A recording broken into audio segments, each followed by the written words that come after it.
नमस्ते दोस्तों, स्वागत है आपका। आज हम एक बदले की कहानी देखने जा रहे हैं। बिना समय गवाए चलिए फिल्म देखते हैं। शुरुआत में वे कोलंबिया देश दिखाते हैं।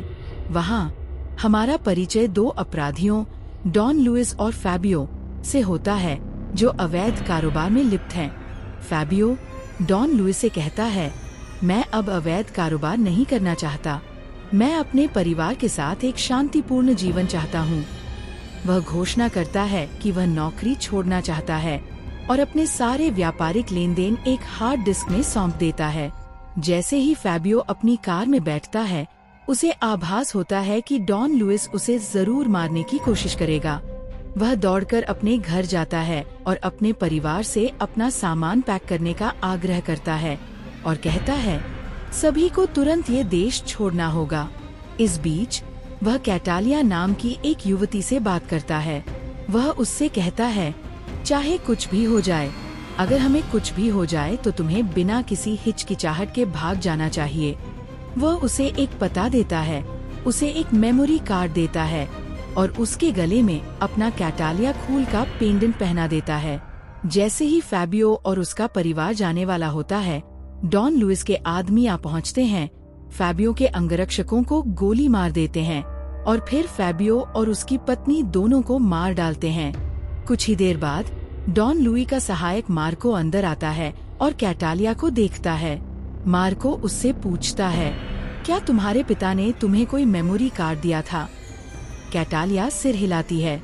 वह उसे अपनी जान के बदले मेमोरी कार्ड देने के लिए कहता है। अचानक कैटालिया गुस्से से भर जाती है, मार्को के हाथ पर चाकू से वार करती है और चिल्लाती है, एक दिन मैं तुम सबको अपने माता पिता की हत्या के लिए मार डालूंगी। फिर वह खिड़की से कूद जाती है और एक प्रशिक्षित हत्यारे की तरह भाग निकलती है। ये हुनर उसे साफ तौर पर उसके पिता ने सिखाए थे। कैटालिया मेमोरी कार्ड निगल जाती है और सड़कों पर भाग जाती है। जैसे ही वे उसे पकड़ने वाले होते हैं, वह एक नाले में गिर जाती है। हत्यारे उसे मरा हुआ समझकर उस छेद पर गोली चला देते हैं और भाग जाते हैं। लेकिन कैटालिया एक दूसरे नाले से निकलती है और अपने पिता द्वारा दिए गए पते पर जाती है। यह एक CIA कार्यालय था। वह एक अधिकारी से मिलती है और उसे अपने पिता का एक पत्र देती है। इसे पढ़ने के बाद वह मेमोरी कार्ड मांगता है। कैटालिया उल्टी करती है और उसे दे देती है, जिससे अधिकारी थोड़ा स्तब्ध रह जाता है। वह पासपोर्ट की सामग्री की जांच करता है और पूछता है, क्या तुम जानती हो कि ये क्या है? वह बस इतना जवाब देती है, मेरे पिताजी ने कहा था कि ये मेरा पासपोर्ट है। अगले दृश्य में वे उसे एक महिला अधिकारी के साथ एक उड़ान पर भेजते हैं, जो मियामी हवाई अड्डे पर उतरती है। जब वे टहल रहे होते हैं, कैटालिया बाथरूम जाती है। जब वह समय पर नहीं लौटती तो अधिकारी जांच करने जाता है, लेकिन कैटालिया पहले ही खिड़की से भाग चुकी होती है। बाद में कैटालिया एक ऐसी जगह पहुंचती है जहां कुछ बदमाश किसी को पीट रहे हैं। ऐसा वहां अक्सर होता है। वह उनमें से एक को एक कागज का टुकड़ा देती है और उसे पढ़कर वह उसे अपने नेता के पास ले जाता है। नेता उसे देखकर हैरान और खुश होता है। वह उसे गले लगाता है और घर ले जाता है। तब पता चलता है कि यह आदमी एमिलियो है, फैबियो का भाई, और अब वह कैटालिया का कानूनी अभिभावक था। कैटालिया, जो चित्रकारी में निपुण है, अक्सर रेखा चित्र बनाने में समय बिताती है। ये देखकर एमिलियो पूछता है, क्या तुम एक चित्रकार बनना चाहती हो? वह जवाब देती है, मैं एक चित्रकार बनना चाहती थी, लेकिन अभी नहीं। जब वह पूछता है कि वह असल में क्या बनना चाहती है, तो कैटालिया जवाब देती है, मैं एक हत्यारा बनना चाहती हूँ। लेकिन एमिलियो उसे स्कूल ले जाता है और उसमें दाखिला दिला देता है। उसके बाद जब वे चल रहे होते हैं तो निराश होकर कैटालिया रुक जाती है और कहती है, मैं पढ़ना नहीं चाहती, मैं बस एक हत्यारा बनना चाहती हूँ। मैं अपने परिवार का बदला लेना चाहती हूँ। ये सुनकर एमिलियो निराश हो जाता है। वह अचानक किसी गाड़ी पर गोली चला देता है, जिससे किसी की मौत हो जाती है और उससे कहता है, मैंने उस आदमी को बिना वजह मार डाला। अगर तुम पढ़ाई नहीं करोगी तो तुम्हारा भी यही अंजाम होगा। तुम्हें पहले ज्ञान हासिल करना होगा, उसके बाद तुम हत्यारा बन सकती हो। फिर वह उसे 2 विकल्प देता है, स्कूल या बंदूक। इस बार कैटालिया समझदारी से चुनाव करती है। वह स्कूल जाने का फैसला करती है। कैलिफोर्निया में 15 साल बिताने के बाद एक नशे में धुत लड़की अपनी कार से पुलिस की गाड़ी में टक्कर मार देती है। पुलिस उसे गिरफ्तार कर लेती है और उसके गले में लॉकेट होता है। अब पता चलता है कि वह लड़की कैटालिया है और पुलिस उसे जेल में डाल देती है। उसी जेल में वे एक और अहम अपराधी को लाते हैं और एक पुलिस अधिकारी को उसकी निगरानी करने की जिम्मेदारी सौंपी जाती है। अधिकारी को बताया जाता है कि यह अपराधी मोस्ट वांटेड में से एक है, इसलिए उसे रात भर उस पर नजर रखने का निर्देश दिया जाता है। इसके बाद वरिष्ठ अधिकारी वहां से चला जाता है। उस रात वह लड़की कोई और नहीं बल्कि हमारी कहानी की नायिका कैटालिया एक नशे में धुत लड़की का वेश धारण करती है। वह खुद को तैयार करती है और एक हेयरपिन से आसानी से जेल का दरवाजा खोल देती है। वह पुलिस वालों के गिलास से चम्मच लेती है और सीसीटीवी कैमरा लगाती है। इसके बाद वह एक गिलास में पानी डालती है और बिजली के कमरे में जाती है। उस गिलास में एक छेद करती है और चम्मच को सेट करती है, जिससे गिलास से बूंदें चम्मच पर गिरती हैं। वह अपनी घड़ी में एक टाइमर लगा देती है। इसके बाद कैटालिया वेंटिलेटर शाफ्ट पर चढ़ जाती है और रेंगते हुए उसमें चली जाती है। जैसे ही चम्मच से तारों पर पानी टपकता है, शॉर्ट सर्किट हो जाता है और बिजली गुल हो जाती है। इससे वेंटिलेटर का पंखा बंद हो जाता है, जिसकी वजह से वह उस पंखे से होकर गुजर पाती है। इसी बीच गार्ड बाथरूम में जाता है और कैटालिया उस पर हमला कर देती है, जिससे वह बेहोश हो जाता है। वह उसकी बंदूक लेकर अपराधी की कोठरी में घुस जाती है, जहां वह उसे मार देती है। गोली की आवाज हर जगह सुनाई देती है। अधिकारी घटनास्थल पर पहुंचते हैं। गार्ड, जो अब जाग चुका है, अपने हाथ में बंदूक और अपराधी को मरा हुआ देखकर चौंक जाता है। वह कहता है, मैंने गोली नहीं चलाई, और अधिकारी हत्यारे की तलाश शुरू कर देते हैं। इस बीच कैटालिया छत पर चढ़ जाती है और किसी तरह अपनी कोठरी में वापस लौट आती है। जब पुलिस आती है तो वह सोने का नाटक करती है। यह देखकर कि उसे कुछ नहीं हुआ, वे चले जाते हैं। अगले दिन एक विशेष FBI अधिकारी कैलिफोर्निया पहुंचता है। उसे विशेष रूप से यह जांच करने के लिए नियुक्त किया गया था, क्योंकि अपराधी के शरीर पर अजीबोगरीब चित्र पाए गए थे। हत्यारे ने पिछली 22 हत्याओं में भी यही तरीका अपनाया था। FBI अधिकारी अपनी जांच शुरू करता है। इस बीच कैटालिया को एक छोटा सा जुर्माना भरने के बाद रिहा कर दिया जाता है। वह अपना भेष बदलती है और अपने चाचा को फोन करती है, जो उससे कहते हैं, जल्दी घर आ जाओ। वह जवाब देती है, मैं अपना मिशन पूरा करके जल्द ही आऊंगी। अगले दृश्य में डॉन लुइस को दिखाया गया है। एक CIA अधिकारी उससे मिलने आता है और उसे एक अखबार दिखाता है। समाचार में जेल में एक अपराधी की हत्या का जिक्र है। डॉन लुइस कहता है कि यह एक सामान्य बात है, लेकिन अधिकारी जवाब देता है कि यह सामान्य नहीं लगता। फिर वह डॉन लुइस के साथी के बारे में पूछता है। लुइस बताता है कि उसके साथी का नाम फैबियो है और उन्होंने उसके परिवार को पहले ही मार डाला है। अधिकारी जवाब देता है, नहीं, आप किसी को भूल गए हैं। वह व्यक्ति आपके आदमियों को उसी पैटर्न में मार रहा है और उनके शरीर पर कैटालिया खून का चित्र छोड़ रहा है। इसे गंभीरता से लें और इसे जल्द ही खत्म करें। उसे सूचित करने के बाद अधिकारी चला जाता है। डॉन लुइस तुरंत मार्को से बात करता है और कहता है, हमें कोलंबियाना परिवार के सभी लोगों को मारना है, उन्हें जल्द ही खत्म करो।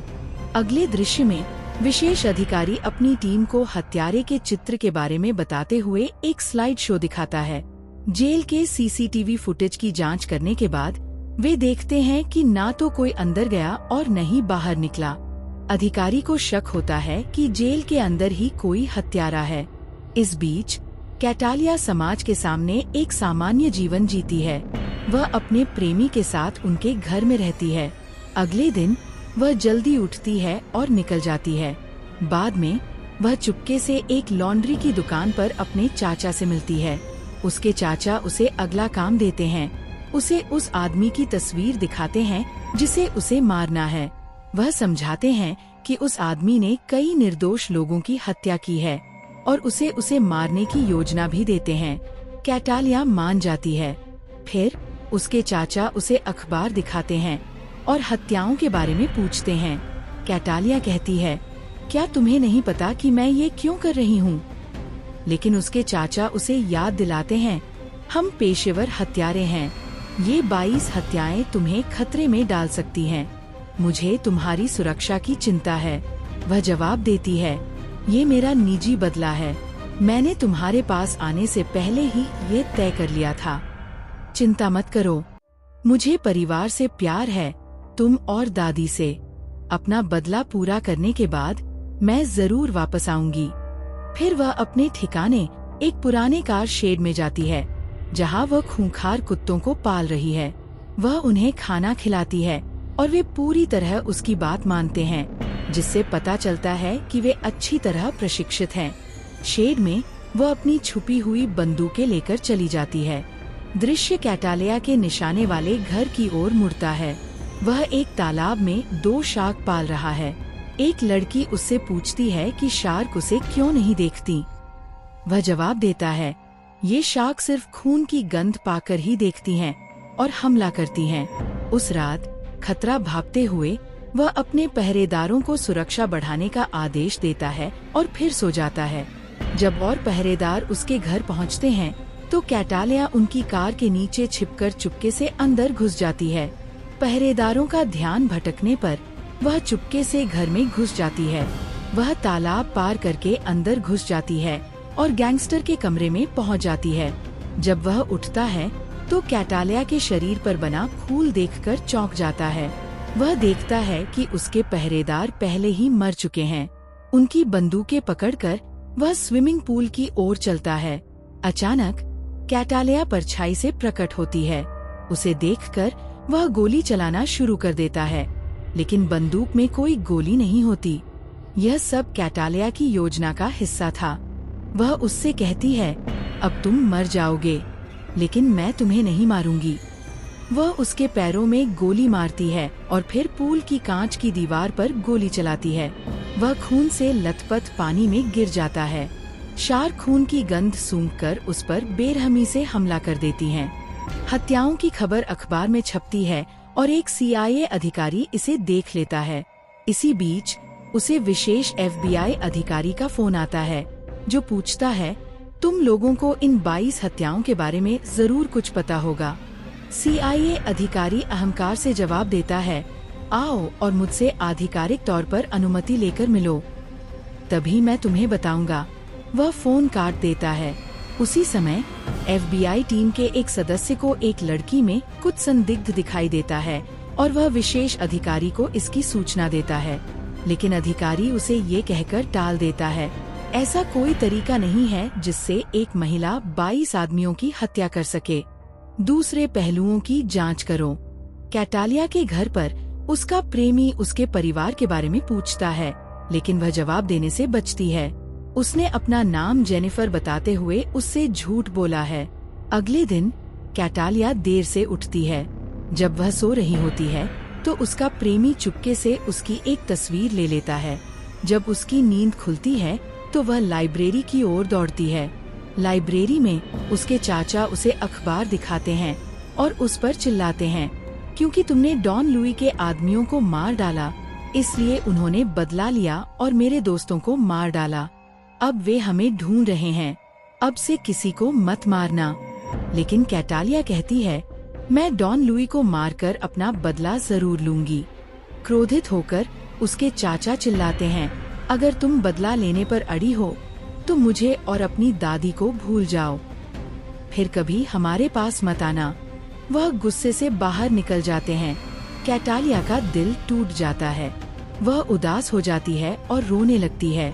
इस बीच उसका प्रेमी अपने दोस्त को कैटालिया के बारे में बताता है और उसे उसकी तस्वीर दिखाता है। तभी पुलिस उसे पार्किंग में बुलाती है, इसलिए वह अपना फोन मेज पर रखकर चला जाता है।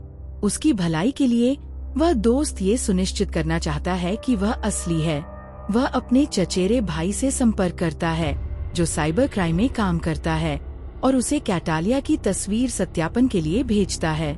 जब चचेरा भाई उस तस्वीर को सिस्टम में अपलोड करता है तो FBI को तुरंत एक अलर्ट मिलता है। तस्वीर उस रहस्यमयी लड़की की जेल की फुटेज से मेल खाती है। बाद में कैटालिया अपने परिवार से चर्च में मिलती है। उनके जाने के बाद मार्को उनका पीछा करता हुआ दिखाई देता है। अपने गुप्त ठिकाने पर वापस आकर कैटालिया अपने प्रेमी से बात करती है। वह सहजता से उससे कहता है, मैंने सोते समय तुम्हारी एक तस्वीर ली थी। घबराकर कैटालिया पूछती है, तुमने ये तस्वीर क्यों ली? क्या तुमने इसे किसी को दिखाया? वह जवाब देता है, हाँ, मैंने इसे अपने दोस्त को दिखाया था। उसी समय कैटालिया अपना कंप्यूटर चेक करती है और देखती है कि पुलिस पहले से ही उसके लोकेशन के करीब पहुंच रही है। वह एक साहसिक कदम उठाती है, दूसरे अपार्टमेंट में घुसती है, एक आदमी को बेहोश कर देती है, छत से चढ़ती है और एक छिपे हुए रास्ते तक पहुंचती है। वहां से वह अपनी स्नाइपर राइफल उठाती है और भाग जाती है। फिर वह अपने चाचा के घर पहुंचती है और अपने चाचा को मृत पाती है। उसका दिल टूट जाता है और वह टूटकर रोने लगती है, यह महसूस करते हुए कि उसके पास खोने के लिए कुछ नहीं बचा है। कैटालिया एक साहसिक कदम उठाती है। वह सीधे विशेष FBI अधिकारी के घर जाती है, उस पर बंदूक तानती है और उसे एक कुर्सी पर बैठा देती है। वह चेतावनी देती है, अगर तुम उठे तो कुर्सी फट जाएगी। मैंने इसके नीचे एक बम लगा दिया है। अब आमने सामने कैटालिया सब कुछ बता देती है, अपना बचपन, अपना बदला और डॉन लुइस के खिलाफ अपनी लड़ाई। वह उससे मदद मांगती है। अधिकारी मदद करने से इनकार कर देता है। CIA मेरे अपने मामले में भी मदद नहीं करेगा। कैटालिया ने जिद की, CIA ऑफिस जाओ और उनसे डॉन लुई के बारे में पूछो, बाकी मैं संभाल लूंगी। मेरे जाते ही बम 30 सेकंड में निष्क्रिय हो जाएगा और फिर तुम उठ सकोगे। और जैसा उसने कहा, बम अपने आप निष्क्रिय हो गया। उसकी बात पर विश्वास करते हुए अगले दिन FBI अधिकारी CIA कार्यालय जाता है और डॉन लुई के बारे में जानकारी मांगता है, लेकिन अधिकारी मना कर देता है।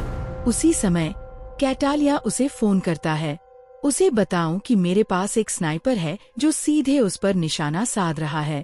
अधिकारी संदेश बताता है। आत्मविश्वास से हंसते हुए CIA अधिकारी कहता है, ये बुलेट प्रूफ शीशा है, इसे कोई नहीं तोड़ सकता। बिना किसी हिचकिचाहट के कैटालिया CIA कार्यालय के अंदर एक गोली चला देती है, एक ऐसा दृश्य जो उसकी बातों को साबित करता है। अब भयभीत CIA अधिकारी अंततः उसे डॉन लुई के बारे में जानकारी देने के लिए सहमत हो जाता है। अपने गुप्त कार शेड में वापस कैटालिया अपने हथियार तैयार करती है। वह अपने कुत्तों को आखिरी बार खाना खिलाती है, उन्हें दृढ़ निश्चय से देखती है, फिर चली जाती है। गुप्त स्थान डॉन लुई और उसके आदमी तैयारी करते हैं, पूरी तरह से जानते हुए कि कैटालिया लुई के लिए आएगी। डॉन लुई और अधिक घबरा जाता है। मार्को अपनी टीम को चेतावनी देता है, वह कठोर है, उससे दया की उम्मीद मत करो। अचानक एक रॉकेट घर में फटता है, जिससे एक बड़ा विस्फोट होता है। इस अफरातफरी के बीच मार्को डॉन लुइस के पास दौड़ता है, उसे खींचकर एक गुप्त कमरे में छिपा देता है। वह उससे कहता है, अंदर ही रहो, बाहर मत आना। गिरोह भागने की तैयारी करता है और एक भागने वाली कार लेकर आता है, लेकिन कैटालिया एक ट्रक सीधे उन पर चढ़ा देता है और गोलीबारी शुरू कर देता है, जिससे अंदर मौजूद सभी लोग मारे जाते हैं। मार्को डॉन लुइस को छिपा देता है, जबकि कैटालिया सभी गैंगस्टरों को मारता रहता है। मार्को उस जगह पर एक विस्फोटक फेंकता है जहां उन्हें लगता है कि कैटालिया छिपी है और उसे मरा हुआ मानकर गोली चला देता है। हालांकि कैटालिया ऊपर से प्रकट होता है और बाकी गैंगस्टरों को एक एक करके मार डालता है। अब केवल मार्को और कैटालिया बचे हैं। वे एक भयंकर लड़ाई में शामिल हैं। दोनों इस लड़ाई में समान रूप से लड़ रहे थे। लड़ाई के दौरान मार्को उसे गोली मारने की कोशिश करता है, लेकिन कैटालिया अचानक अपनी बंदूक से गोली की क्लिप निकालता है और उस गोली की क्लिप को उसकी गर्दन पर घोंप देता है, जिससे उसकी मौत हो जाती है। डॉन लुइस एक वैन में भागने की कोशिश करता है, लेकिन एक कचरा ट्रक द्वारा अवरुद्ध एक मृत अंत में समाप्त होता है। कैटालिया उसे मार्को के फोन पर कॉल करती है। डॉन लुइस उसे धमकी देता है, कहता है कि वह बदला लेगा और वह उसे नहीं मार सकती। लेकिन कैटालिया बस अपने कुत्तों को, जो वैन में हैं, लुइस पर हमला करने का आदेश देती है। कुत्ते डॉन लुइस को मार देते हैं और कैटालिया अपने बदला लेने के बाद राहत महसूस करती है। अगले दिन कैटालिया के बॉयफ्रेंड से FBI पूछताछ कर रही है, लेकिन वह कैटालिया के बारे में बहुत कम जानता है। जब अधिकारी कॉफी लेने के लिए बाहर जाता है तो कैटालिया अपने बॉयफ्रेंड को फोन करता है। वह उससे कहती है कि उनके पास फोन ट्रेस करने से पहले 40 सेकंड हैं और उससे कहती है कि वह 3 सवाल पूछ सकता है। वह उसका नाम पूछता है। वह जवाब देती है, ये कैटालिया है। वह पूछता है कि क्या वह कभी वापस आएगी। वह कहती है, शायद एक दिन, और उसे हमेशा खिड़की खुली छोड़ने के लिए कहती है। और अंत में सवाल पूछने के बजाय वह कहता है, मैं तुमसे प्यार करता हूँ। इस बीच अधिकारी उसकी कॉल ट्रेस करने वाला था, लेकिन उससे पहले कैटालिया ने फोन काट दिया। कोई अन्य विकल्प न होने के कारण पुलिस उसके प्रेमी कैटालिया को रिहा कर देती है।